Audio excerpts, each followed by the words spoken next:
পৃথিবীতে একখানা মাত্র কিতাব আল্লাহ হেদায়েত দেওয়ার জন্য পাঠিয়েছে, তার নাম কোরআন শরীফ। কোরআন বাদ দিয়ে হেদায়েত দেওয়ার মতো কোন কিতাব দুনিয়ায় নেই। কথা বলেন ঠিক কিনা? এই জন্য আমাদের এখনই সাবধান হওয়া লাগবে। আপনি যদি এই মুহূর্তেই মারা যান আর কবরের ভেতরে যদি জিজ্ঞাসা করে মার রব্বকে, তোমার রব কে, আপনি যদি বলেন রব্বি আল্লাহ, আমার রব আল্লাহ, সঙ্গে সঙ্গে ফেরেশতারা পাল্টা প্রশ্ন জিজ্ঞাসা করবে, এটা পেলি কোথায়? তোমার রব যে আল্লাহ, এটা পেলে কোথায়? আপনি যদি বলেন আমি কোরআনে পেয়েছি, ফেরেশতারা বলবে ঠিক আছে, কারণ ফেরেশতারা কোরআন চেনে না, চেনে না। আর কোরআন বাদ দিয়ে যদি বলেন আমি ফাজাইলে আমালে পেয়েছি, আপনার দাঁত মুখ যা ছিল আর খুলে ফেলবে, কারণ ফেরেশতারা কিতাব চেনে। আপনি ওই কিতাবের নাম বলবেন কেন? যেটা নাম বলা দরকার এটার সাথে আপনার সম্পর্ক নেই।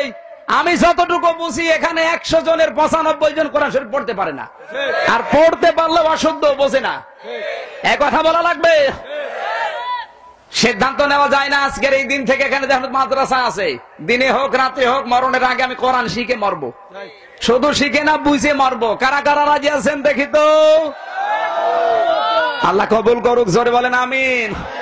সুতরাং যেখান থেকে শিখবেন এটাও টিকিয়ে রাখবেন, নাকি এটা ধ্বংস হয়ে যাকে এটা চাচ্ছেন, এটা কি টিকিয়ে রাখবেন? সাবস্ক্রাইব করে সঙ্গে থাকুন আলমদিনা.tv। ইসলামের আলো ছড়িয়ে দেই বিশ্বময়।